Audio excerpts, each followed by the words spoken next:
Be ready. 5 seconds. Start.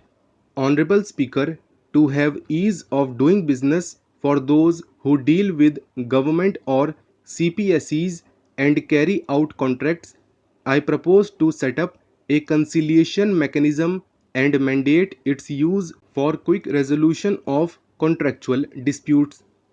This will instill confidence in private investors and contractors. The forthcoming consensus could be the first digital consensus in the history of India. For this monumental and milestone marking task, I have allocated rupees 3000 crores in the year 2021-22. Goa is celebrating the Diamond Jubilee year of the state's liberation from Portuguese rule. From the GOI's side, I propose a grant of rupees 300 crores to the government of Goa for the celebrations. I propose to provide rupees 1000 crores for the welfare of tea workers, especially women and their children in Assam and West Bengal. A special scheme will be devised for the same.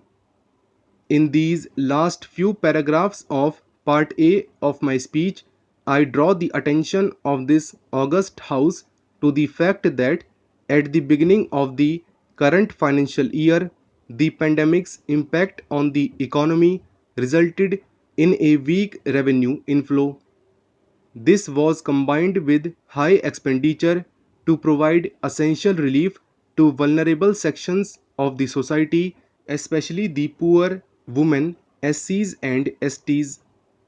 Unlike many other countries, we opted for a series of medium sized packages during the pandemic so that we could calibrate and target our response according to an evolving situation. Once the health situation stabilized and the lockdown was being slowly lifted, we switched to ramping up government spending so as to revive domestic demand. As a result, against an original budget estimates expenditure of rupees 30 lakh crores for 2020-2021, our revised estimates are rupees 35 lakh crores. We have maintained the quality of expenditure.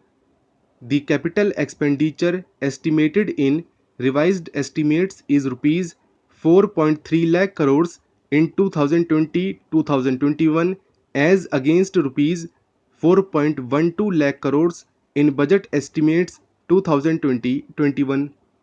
The fiscal deficit in revised estimates 2020-21 is pegged at 9.5% of GDP. We have funded this through government borrowings, multilateral borrowings, small saving funds, and short term borrowings. We would need another rupees 80,000 crores for which we would be approaching the markets in these 2 months. The fiscal deficit in budget estimates 2021-2022 is estimated to be 6.8% of GDP.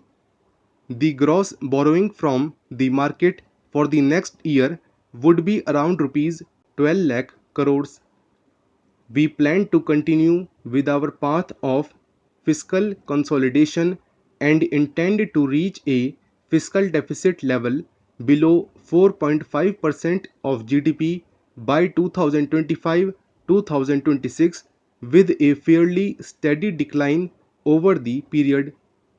We hope to achieve the consolidation by first increasing the buoyancy of tax revenue through improved compliance and secondly by increased receipts from monetization of assets including public sector enterprises and land. The contingency fund of India is being proposed to be augmented from rupees 500 crores to rupees 30,000 crores through finance bill. In accordance with the views of the 15th Finance Commission, we are allowing a normal ceiling of net borrowings for the states at 4% of GSDP for the year 2021-2022. A portion of this ceiling will be earmarked to be spent on incremental capital expenditure. Additional borrowing ceiling of 0.5% of GSDP will also be provided subject to conditions. States will be expected to reach a fiscal deficit of 3% of GSDP by 2023-24 as recommended by the 15th Finance Commission. In the July 2019-2020 budget, I introduced the Statement 27 on extra budgetary resources. It disclosed the borrowings of government agencies that went towards funding GOI's schemes and whose repayment burden was on the government.